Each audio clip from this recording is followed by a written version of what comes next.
Hi hello once again welcome back to our channel c&svlog. ഇന്ന് നമുക്ക് മുട്ട ബിരിയാണി ഉണ്ടാക്കിയാലോ. അപ്പോൾ പെട്ടെന്ന് തോന്നിയൊരു കാര്യമാണ്.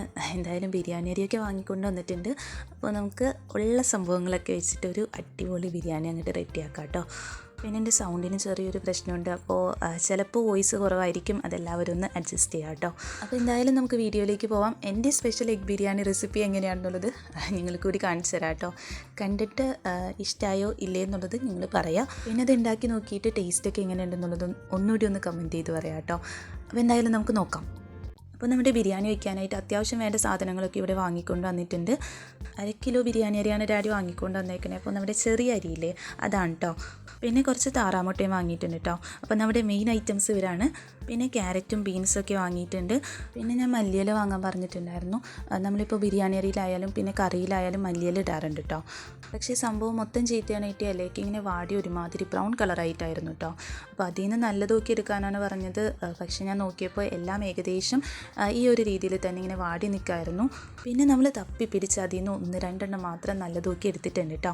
അപ്പോൾ ചിലർക്ക് ആ മല്ലിയിലയുടെ ടേസ്റ്റ് അത്ര ഇഷ്ടമല്ലായിരിക്കും, പക്ഷേ എനിക്കിഷ്ടമാണ് കേട്ടോ. അതുകൊണ്ടാണ് ഞാനിപ്പോൾ ബിരിയാണി വയ്ക്കുകയാണെങ്കിൽ എപ്പോഴും ഈ ഒരു മല്ലിയില ഇടാറുണ്ട്, കുറച്ചധികം ചേർക്കാറുണ്ട്. അപ്പോൾ അതിഷ്ടമില്ലെങ്കിൽ നമ്മളത് എടുക്കണ്ട കേട്ടോ.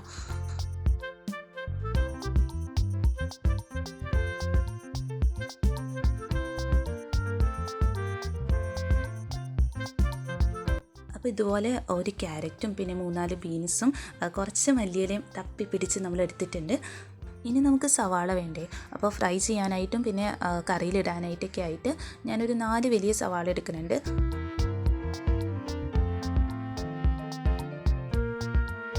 ഇനി നമുക്ക് നല്ല ഭംഗിയായിട്ടൊന്ന് അരിഞ്ഞെടുക്കാം കേട്ടോ.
ഇനി നമുക്കിതൊക്കെ നല്ല ഭംഗിയായിട്ടൊന്ന് അരിഞ്ഞെടുക്കാം കേട്ടോ. നമ്മുടെ കട്ടിംഗ് ബോർഡ് അമ്മ എല്ല് മുറിക്കാനായിട്ട് നോക്കിയതാണ് കേട്ടോ. പക്ഷേ എല്ല് മുറിഞ്ഞില്ല. നമ്മുടെ കട്ടിംഗ് ബോർഡ് ഉണ്ടല്ലോ അതിങ്ങനെ 2 പീസായിട്ട് പിളർന്നു പോയി. ഇപ്പോൾ ഈ ഒരു മരക്കഷ്ണമാണ് നമ്മുടെ കട്ടിംഗ് ബോർഡായിട്ട് നിൽക്കുന്നത്.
ഇപ്പോൾ ഇതുപോലെ നമ്മുടെ ക്യാരറ്റും ബീൻസും മല്ലിയിലൊക്കെ നല്ല ഭംഗിയായിട്ടൊന്ന് അരിഞ്ഞെടുത്തിട്ടുണ്ട്. അതുപോലെ സവാളയും അരിഞ്ഞെടുത്തിട്ടുണ്ട് കേട്ടോ. ഇനി നമ്മുടെ മിക്സിയുടെ ചെറിയ ജാറിലേക്ക് ഇതുപോലെ 3-4 അല്ലി വെളുത്തുള്ളി ഇട്ട് കൊടുക്കുന്നുണ്ട്. പിന്നെ ഒരു 2 പച്ചമുളക് എടുക്കുന്നുണ്ട് കേട്ടോ. പിന്നെ ഒരു ചെറിയ കഷ്ണം ഇഞ്ചി കൂടി അതിലേക്ക് ഇട്ട് കൊടുക്കുക.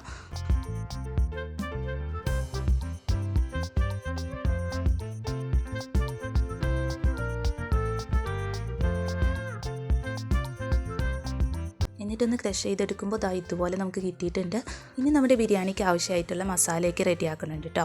അപ്പോൾ ഞാൻ കുറച്ച് പട്ട എടുക്കുന്നുണ്ട്, പിന്നെ ഗ്രാമ്പൂ, കരയാമ്പൂ, 2 ഏലക്ക എടുക്കുന്നുണ്ട് കേട്ടോ. പിന്നെ കുറച്ച് കുരുമുളക് എടുക്കാം. പിന്നെ ആ ഒരു മസാലക്കൂട്ടിൽ നമ്മുടെ ബേ ലീവ്സ് ഉണ്ടായിരുന്നു, അപ്പോൾ ഒരു 2-3 എണ്ണം എടുക്കുന്നുണ്ട്. ഇനി നമ്മുടെ ബിരിയാണി അരി ഒന്ന് കഴുകിയെടുക്കാൻ പോകാം കേട്ടോ. അപ്പോൾ ഞാനിവിടെ ഒരു നാഴി അരി എടുക്കണുള്ളൂ. നമ്മൾ 1/2 കിലോ വാങ്ങിയിട്ടുണ്ടായിരുന്നു, പക്ഷെ അതിൽ നിന്ന് ഒരു നാഴി മാത്രമേ എടുക്കണുള്ളൂ കേട്ടോ. കാരണം ഇവിടെ അധികം പേരൊന്നും കഴിക്കാനായിട്ടില്ലല്ലോ. ഞാനിപ്പോൾ 2 പ്രാവശ്യം കഴുകിയെടുത്തിട്ടുണ്ട്. പിന്നെ നമ്മൾ 3 താറാമുട്ട എടുത്തിട്ട് കഴുകി ഇതുപോലെ കുറച്ച് വെള്ളത്തിലിട്ടിട്ടുണ്ട്. പിന്നെ കുറച്ച് ഉപ്പ് കൂടി ചേർത്ത് കൊടുക്കുന്നുണ്ട് കേട്ടോ. എന്നിട്ട് അതൊന്ന് പുഴുങ്ങിയെടുക്കുന്നുണ്ട്. ഇനി നമ്മുടെ റൈസ് വയ്ക്കാനായിട്ട് പോകാം കേട്ടോ. ഇപ്പോൾ പാൻ ചൂടായപ്പോൾ ഞാൻ അതിലേക്ക് ഒരു ടേബിൾ സ്പൂൺ ഡാൽഡ ചേർത്ത് കൊടുക്കുന്നുണ്ട്. പിന്നെ നമ്മൾ നേരത്തെ എടുത്ത് വെച്ച മസാലക്കൂട്ടുണ്ടല്ലോ, അത് ചേർത്ത് കൊടുക്കുക കേട്ടോ. പിന്നെ 1-2 മിനിറ്റ് ഒന്ന് ചൂടാക്കിയെടുക്കാം. പിന്നെ അതിലേക്കായിട്ട് നമ്മുടെ ഇഞ്ചി, പച്ചമുളക്, വെളുത്തുള്ളി പേസ്റ്റ് ഉണ്ടല്ലോ, അത് ചേർത്ത് കൊടുക്കുക കേട്ടോ. ഞാനിപ്പോൾ ഒരു ടേബിൾ സ്പൂൺ മാത്രമേ ഇട്ട് കൊടുക്കുന്നുള്ളൂ. ബാക്കിയുള്ളത് നമുക്ക് മുട്ടക്കറി വയ്ക്കുമ്പോൾ എടുക്കാം കേട്ടോ. എന്നിട്ട് വീണ്ടും 1-2 മിനിറ്റ് നമുക്കതൊന്ന് ചൂടാക്കിയെടുക്കാം. പിന്നെ അതിലേക്കായിട്ട് നമ്മൾ കഴുകി വെച്ചിട്ടുള്ള അരി ചേർത്ത് കൊടുക്കുക കേട്ടോ.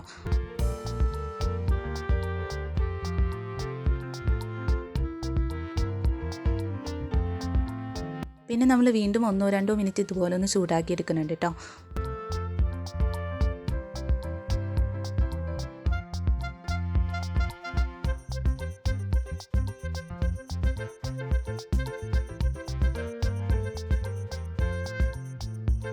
ഇനി അതിലേക്ക് വെള്ളം ചേർത്ത് കൊടുക്കുക. അപ്പോൾ നമ്മൾ ആ ഒരു ചെറിയ അരി എടുക്കുമ്പോൾ 1 ഗ്ലാസ് അരിക്ക് 1.5 ഗ്ലാസ് വെള്ളമാണ് എടുക്കണേ. ഇനി അതിലേക്ക് ആവശ്യത്തിന് ഉപ്പ് ചേർത്ത് കൊടുക്കുന്നുണ്ട്. പിന്നെ നമ്മൾ കുറച്ച് ചെറുനാരങ്ങ നീര് കൂടി ചേർത്ത് കൊടുക്കുന്നുണ്ട് കേട്ടോ. എന്നിട്ട് അത് ഒന്നുകൂടി ഒന്ന് മിക്സ് ചെയ്ത് കൊടുക്കുക. പിന്നെ നമുക്ക് അടച്ച് വെച്ച് വേവിക്കാം കേട്ടോ. ഞാൻ ആദ്യം ഒരു 10 മിനിറ്റ് മീഡിയം ഫ്ലെയിമിലാണ് ഇടുന്നത്. പിന്നെ ഹൈ ഫ്ലെയിം ആക്കിയിട്ട് ഏകദേശം 25 മിനിറ്റ് കൊണ്ട് നമ്മുടെ അരി ഇവിടെ റെഡി ആയിട്ട് വരും കേട്ടോ.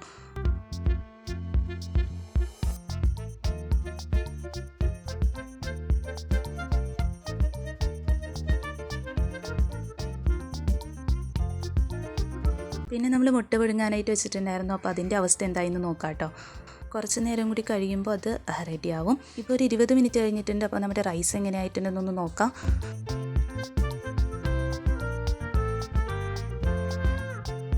ഇപ്പോൾ ഒരുവിധം വേവൊക്കെ ആയിട്ടുണ്ട് കേട്ടോ. ഇനി ഒരു 5 മിനിറ്റ് കൂടി കഴിഞ്ഞാൽ നമ്മുടെ റൈസ് റെഡിയാവും.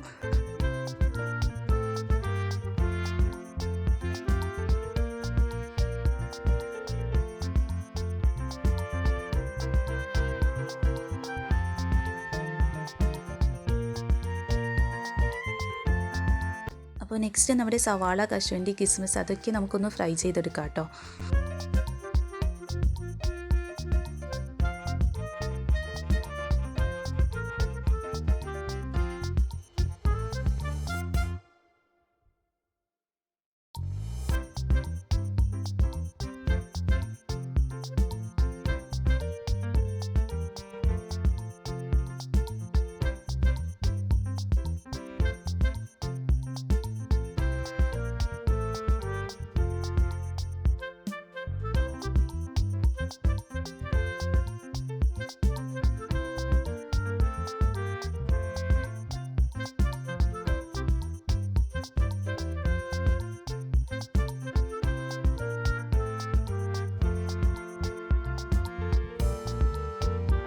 അപ്പോൾ ക്യാരറ്റും ബീൻസൊക്കെ ഇടുന്നതിന് മുമ്പ് നമ്മുടെ സവാള ഫ്രൈ ചെയ്തെടുക്കണമായിരുന്നു. പക്ഷേ ഞാനത് മറന്നുപോയി കേട്ടോ. ആദ്യം തന്നെ ആ ക്യാരറ്റും ബീൻസൊക്കെ ഇട്ടിട്ട് ഒന്ന് ഫ്രൈ ചെയ്തെടുത്തു. അപ്പോൾ നമുക്ക് ഫ്രൈ ചെയ്യാനായിട്ടുള്ള എല്ലാ സംഭവങ്ങളും ഒന്ന് റെഡിയാക്കി വയ്ക്കാം കേട്ടോ.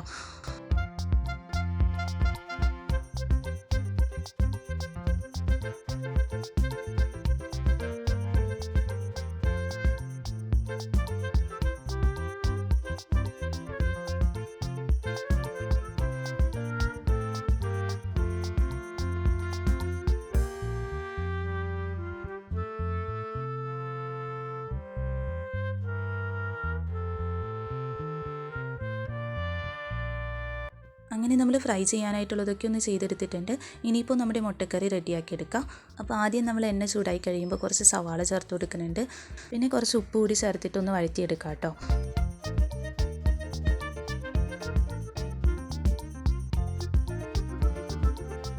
പിന്നെ നമ്മൾ നേരത്തെ ഇഞ്ചി വെളുത്തുള്ളി പച്ചമുളക് പേസ്റ്റ് റെഡിയാക്കിയില്ലായിരുന്നോ, അപ്പോൾ അതിൽ കുറച്ച് ബാക്കിയിരിപ്പുണ്ട്. അതുകൂടി നമുക്കിതിലേക്കൊന്ന് ചേർത്ത് കൊടുക്കാം കേട്ടോ.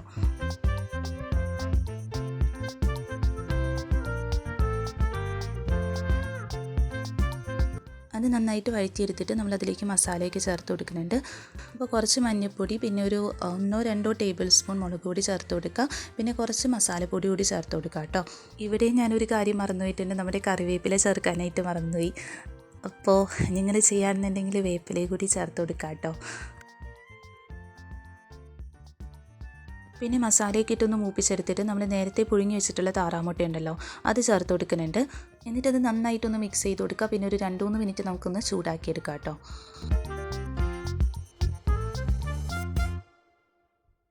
അങ്ങനെ നമ്മുടെ മുട്ടക്കറിയും ഇവിടെ റെഡി ആയിട്ടുണ്ട്.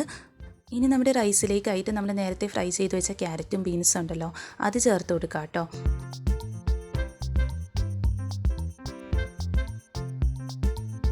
പിന്നെ കുറച്ച് ഗരം മസാലപ്പൊടി എടുത്തിട്ട് ഇതുപോലെ ഒന്ന് തൂക്കി കൊടുക്കുന്നുണ്ട്. പിന്നെ നമ്മൾ നേരത്തെ അരിഞ്ഞു വെച്ചിട്ടുള്ള മല്ലിയില ഉണ്ടല്ലോ, അതുകൂടി ചേർത്ത് കൊടുക്കാം കേട്ടോ. പിന്നെ നമ്മൾ ഫ്രൈ ചെയ്ത് വെച്ചിട്ടുള്ള സവാളയിൽ നിന്നായിട്ട് ഇതുപോലെ കുറച്ചെടുത്തിട്ട് നമ്മളൊന്ന് ഇട്ട് കൊടുക്കുന്നുണ്ട്.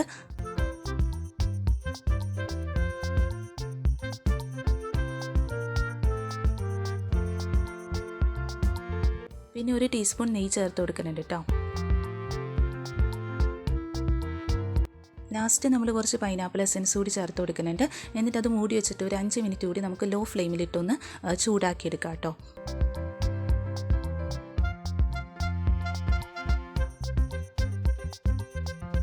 അങ്ങനെ 5 മിനിറ്റ് കഴിഞ്ഞിട്ടുണ്ട്. അപ്പോൾ നമ്മുടെ റൈസ് എങ്ങനെയായിട്ടുണ്ടെന്ന് നോക്കാം കേട്ടോ. അപ്പോൾ കാണാനായിട്ടൊക്കെ നല്ല അടിപൊളിയായിട്ട് വന്നിട്ടുണ്ട്. ഇപ്പോൾ മുട്ടക്കറിയും റൈസും സെറ്റായിട്ടുണ്ട്. അപ്പോൾ നമ്മുടെ മുട്ട ബിരിയാണി റെഡി. അപ്പോൾ നമ്മുടെ ഇന്നത്തെ വീഡിയോ ഇത്രയേ ഉള്ളൂ കേട്ടോ. കാണാനായിട്ടും പിന്നെ കഴിക്കാനായിട്ടും അത്യാവശ്യം നല്ല ടേസ്റ്റ് ഉണ്ടായിരുന്നു. അപ്പോൾ പറ്റുന്നവരൊക്കെ ഒന്ന് ട്രൈ ചെയ്ത് നോക്കുക. പിന്നെ അളവൊക്കെ ഞാൻ ഏകദേശം എല്ലാം പറഞ്ഞിട്ടുണ്ടെന്നാണ് എൻ്റെ ഒരു വിശ്വാസം. പിന്നെ എന്നും പറയാറുള്ളത് പോലെ വീഡിയോ ഇഷ്ടമായിട്ടുണ്ടെങ്കിൽ ഒന്ന് ലൈക്ക് ചെയ്യുക കേട്ടോ. ചാനൽ സബ്സ്ക്രൈബ് ചെയ്യാത്തവരുണ്ടെങ്കിൽ ഒന്ന് സബ്സ്ക്രൈബ് ചെയ്യണേ. അതോടൊപ്പം കുഞ്ഞു ബെല്ലൈക്കൺ കൂടി ഒന്ന് എനേബിൾ ചെയ്യുക. എന്നിട്ട് അതിലോളൊന്ന് ഓപ്ഷൻ കൊടുക്കുകയാണെങ്കിൽ ഞാനിടുന്ന വീഡിയോസിനൊക്കെ നോട്ടിഫിക്കേഷൻ നിങ്ങൾക്ക് ആ ഒരു സമയത്ത് തന്നെ ലഭിക്കും കേട്ടോ.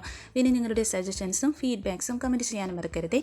അപ്പോൾ നമുക്ക് അടുത്ത ദിവസം ഒരു അടിപൊളി വീഡിയോ ആയിട്ട് കാണാം. അതുവരേക്കും tata bye bye. Thank you for watching.